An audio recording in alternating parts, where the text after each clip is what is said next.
Hello, everyone. Welcome back to another episode of On the Run for Christ. Happy Thursday. I hope everyone is having a wonderful and fantastic day. I just wanted to come by and, of course, share a rapture dream, but I wanted to talk a little bit about the news that's going on over in Israel. The Bible tells us to watch the fig tree, which is Israel, and we know that as of July 1st, was the deadline for them to sign off on deciding to divide up God's land. Well, it looks like they are waiting for an answer from Washington from the article I was reading, and they said that it could take another 3 weeks before a decision is made. So that is being postponed at the moment. Whatever they decide, I pray and hope that it is the right choice of not dividing up God's land. That is the land that God promised to Abraham and his descendants, and messing that up and dividing that up will definitely cause consequences, severe consequences. So it's best for us to just leave God's land alone and just leave it as is, okay? So that is just a little update on what's going on over in Israel. So now I am going to read a rapture dream by a Mboka who is in Tanzania. And the dream reads, I had a rapture dream when I was young, between 7 and 8 years old. In my dream, it was night, and we went for a nap, me and my young siblings. We had a double-decker bed that we used to share. We were 4 children, 2 of us sleeping at the top and the other 2 at the bottom. In the middle of my sleep, I opened my eyes and realized that I was just alone. My siblings were nowhere to be found, so I hurried, dropped out of bed, trying to search for them. I remember going to the living room and started to cry, Daddy, Mom, but I received no response. Then all of a sudden things started to change. There was an earthquake.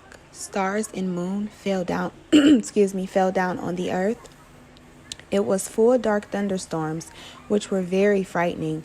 It was very scary. I had never seen such a thing before. I remember seeing our houses breaking into pieces. Then I found myself in a multitude of people, and we just stood a half circle. Our heads were up facing the sky. On the sky, there was a very big book. I have never seen a big book like that before, and that book was very shiny. Suddenly, the book opened by itself, and it were written the names. The man who read those names were not visible. We were just hearing his loud voice.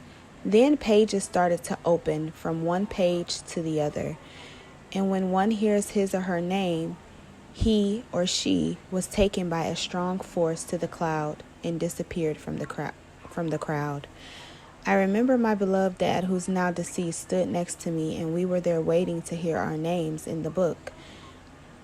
But the book closed by itself, and it was terrible for us who were left behind, as we were cooked in big pots. We cried a lot with no help. Then I heard a powerful and scary voice say to me, "Woe to you."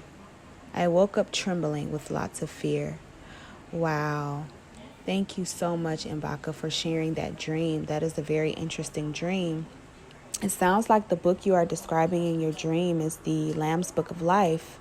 And we know that the Lamb's Book of Life is the name of those who will be able to enter the kingdom of heaven. And if your name is not found in that book, then you will not be able to enter into God's kingdom. I know that has to be frightening and scary to stand there and be left behind and know that you are going to be here, for the 7 years of tribulation, which is going to be a horrible, horrible time.